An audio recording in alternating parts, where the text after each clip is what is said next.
どうもこんにちは。ヒストリックカー&バイクです。今回はホンダ N360 を皆様にご紹介しようと思います。本日はこのような会場にお邪魔しております。千葉県香取郡多古町で行われておりますタコヒストリックカーフェスティバル、そちらに出展されているこちらのお車紹介していきたいというふうに思います。こちらのお車のオーナーの小沢さんです。本日はどうぞよろしくお願いします。ということで、こちらの N360 なんですが、詳細なスペック等教えていただいてもよろしいでしょうか。4サイクル2気筒エンジンで31馬力ですね。年式は何年の？昭和45年式ですね。グレード等はありますか？スーパーデラックスですね。スーパーデラックスが一番上ですね。当時の N360 の中で一番グレードが高いスーパーデラックスっていうグレードっていうことですね。どれぐらいの所有歴になりますか？去年の9月ですね、訪問したのが。所有されて半年ちょっとということなんですが、旧車を所有しようと思ったきっかけございますか？それはですね、誰かさんに買いましょうって言われたからですね。はい、ということで、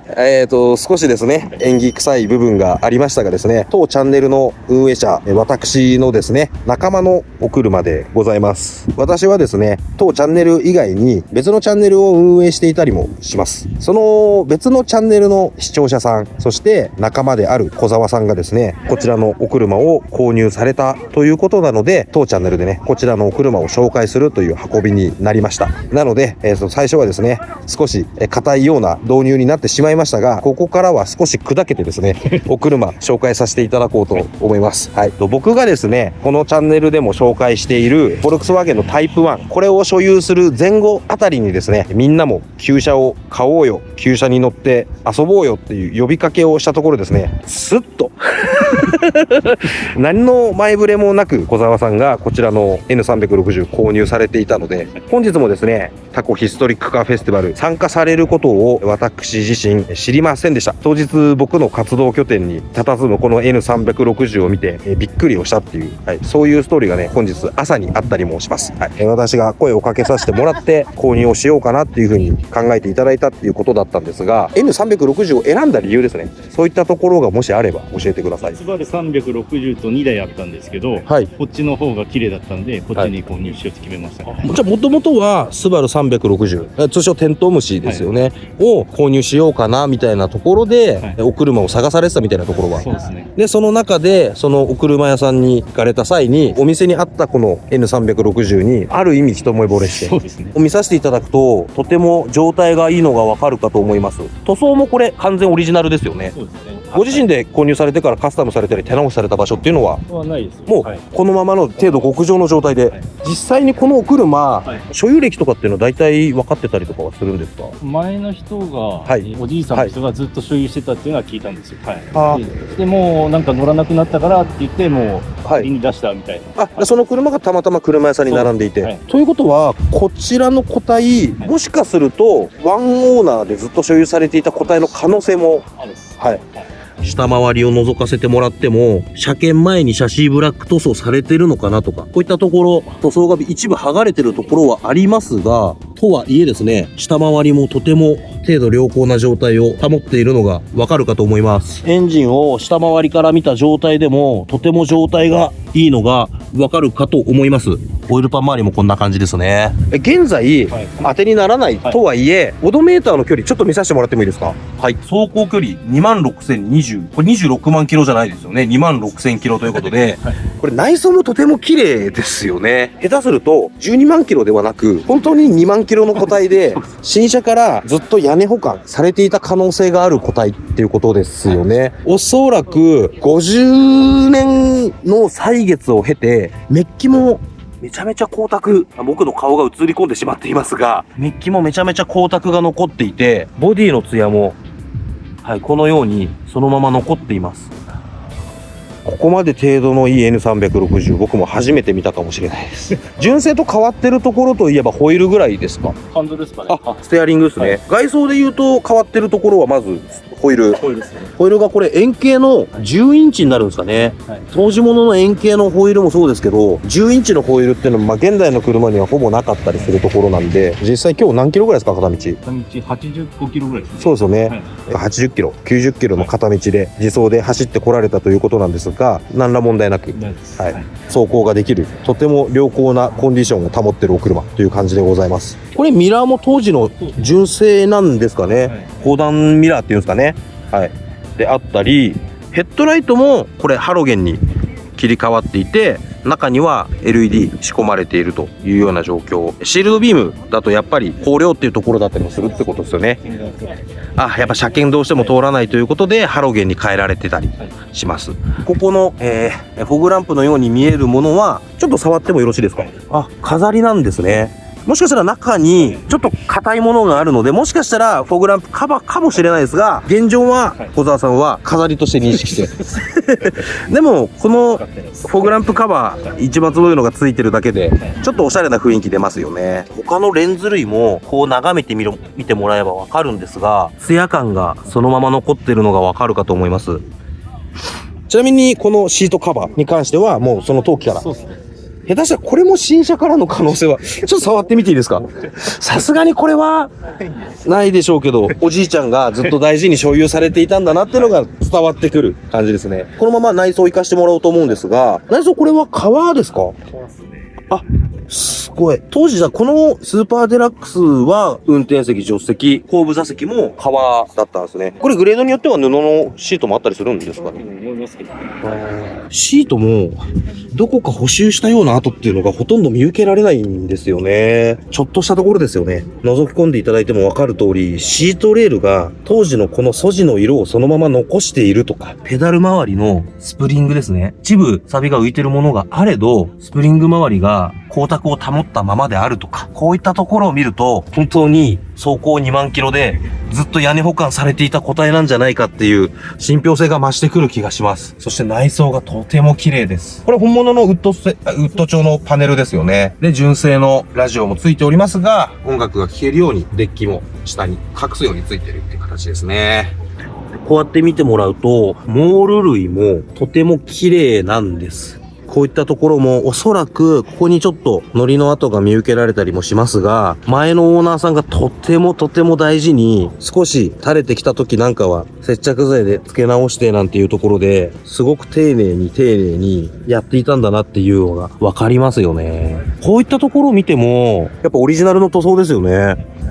オーディオで聴けるようにしっかりとスピーカーはついておりますが、この時代、ここに灰皿があったりっていうのが時代を感じさせますね。皆さん、エンジンルームも気になるかと思いますが、まずはですね、ちょっと先にトランクルーム拝見させていただきます。うわー、すごい綺麗。すごい綺麗です。これなんかね、プラスチック部品ですもんね。これなんかもそれこそひびが入ったり割れが入ってしまってもおかしくないんですが、そのままの状態維持してます。はい。こういったところの塗装も一切錆びがなく、ちょっとめくってもいいですか、軽く。すごく綺麗。すごい綺麗です。少し気になるところを覗き込ませてもらえばもらうほど、この程度がとてもいい個体だっていうことがよくわかります。本当はね、皆さんエンジンルームを見てみたいかと思うんですが、その前にちょっと下回りを先に。後ろはリーフスプリングなんですね。後ろから見ても、フロア周り、ほぼ錆が見当たりません。もちろん、シャシーブラック塗装されてる部分はあるかと思いますが、変わってるところは、ゴムのブレーキホースの部分はメッシュタイプに変わってる状況があれど、それ以外はほぼほぼ、ブレーキ周りも含めてオリジナルを保ってるように見えます。たらエンジンルーム内見させてください。お願いします。はい、ということで、本当同色でも後乗りされてないですよね、おそらく。上手い方だったらわかんないですけど、この辺りとか、どこかで塗り分けられてるような感じも見受けないので、少なくとも塗装はオリジナルで、この光沢を保っていて、ボンネット周りもこれだけ綺麗な状態を保っていて、点火は変えてるんですね。CDI 変えて、イグニッションからのプラグコードとっていう形で点火系は変えられて、エンジンは空冷の並列2気筒の 360cc ですね。エアクリーナーからキャブレーターからインレットで1本で入って、左右の空冷シリンダーに点火が入っていてという形で、ここから覗き込んでもらうと空冷のね、フィンがあるのがわかるかと思います。ドライブシャフトがあって、これ今からもう50何年前とはいえど、ドライブシャフトの形状とかって今の車とほぼ変わらないっていうところも、旧車ビギナーの僕としては逆に新鮮に感じるところでもあったりします。本当にこういったところの足回りもほぼ錆がなく、綺麗な状態を保ってるのがわかるかと思います。バッテリーもカオス入ってるんですね。これ高級バッテリーです。こういったところは一般でも購入することが可能なステーを組み合わせていろんなものが取り付けられているところを見ると、おそらく前オーナーさんご自身で取り付けられた、ある程度車の知識もお持ちで、しかもある程度のオリジナルにこだわられて乗られてたかなっていうところが手に取れる車ですよね。この辺りのアルミテープもですけど、おそらくヒーター周りだと思うんですけど、その辺りの空気漏れとか効率を考えたアルミテープが巻かれた跡があったり、いろんなところで少しずつ手が入れられてる部分は見受けられますけど、すごく大切に手を入れてるっていうのが伝わってきます。いいですよね。このカンガルーウォッシャータンク。僕もね、一番最初に18歳で手に入れたのがサニートラックだったんですが、サニートラックにもカンガルーウォッシャータンクついてましたね。いやー、見れば見るほどとても綺麗なオリジナルのエンジンということがよく伝わってきます。今ですね、この会場の別の N 乗りの方にお話を伺って、この車のウィークポイントいろいろ聞いてるんですが、ご自身も N 乗りということなんですけど、N 乗りの目線から見て、この車、どこがどう手入ってるなとかなんか分かることありますか？下回り見てもほぼほぼ錆びなくて、綺麗な状態だったんですけど。N でも1、2、3あるんで、ホンダと割と最近じゃないけど、最後の方なんで。1だとどれぐらいになるんですか？1968年。68年。じゃあその N360 の中でも、最終に近いイメージですね。普通に乗れる。はいはいはい。ミッションもシンクロがついてるついてないとか。あるんですね。はいはい。そこじゃあもう1とか2とかだともう全然違ってくる。ギアも全然入ってないし。ある意味普段使いとイベントをこうやって出かけるのにしてはとても素晴らしい個体と。すいません、ありがとうございます。ということで、図らずして他の N360 乗りの方に少しお話を伺えたりもしたんですが、ここですね。3。これが1、2、3ということで、3がほぼ最終型に近い形で、ある意味この N としての完成形に近い部分。1であれば、その分年式が古く、希少性が高かったりする部分もあったりするっていうのが N360 で言われてる世界っていうことですね。とはいえ、僕もこの個体を見かけて、同じ価格帯で別の車種見てたとしても、おそらく僕もこの個体を手に入れます。手に入れても、全然何も後悔がない、そんな1台だというふうに思います。今お話を伺いました。ここが錆びが袋になってて、鉄板2枚ぐらいで合わせになってるんですかね。この部分がやっぱり錆が出やすいということで、この個体も少し錆が出てるような状況は見受けられると。アンテナがこんなところにあるのも新鮮ですよね。ヒューンと。はい。これラジオは聞けるんですか？こういったところにあるのも、なんか現代の車にはない新鮮さがあったりしますし、このね、モール。フロント側のモールは比較的綺麗かなっていう風に見受けますが、納屋とかに頭から入れてたんですかね。なんか、こっちの方が紫外線の影響を受けてるなっていう気はしますが、にしてもモールも綺麗ですね。後から変えられてるのかこのままなのか。ゴムに関してはどっかで変えてるかもしれませんけど、おそらくグレードが高いからであろうこういったところのね、雨どいの部分にもモールがついていて、そのメッキもピカピカと。いや、見れば見るほど綺麗な個体です。ただね、この会場の N 乗りさんのお話曰く、もしかしたらメーター一回りはしてないかもしれないっていう話だったので、あくまで僕のね、素人の判断という風に思っていただければと思いますが、いやー、にしても綺麗。この旧車特有の三角窓もやっぱり気持ちいいですよね。風意外と入ってくるじゃないですか。僕のビートルもやっぱ三角窓開けて走ってると気持ちよく風が入ってくるので、それだけでも、旧車乗ってるっていう所有欲を満たしてもらえる、そんなポイントがね、随所にあるこの N360 です。ということで、当チャンネルでもですね、他のオーナーさんの愛車紹介させていただくのは初めてでしたが、その初めての試みに仲間の小沢さんお付き合いいただき、どうもありがとうございます。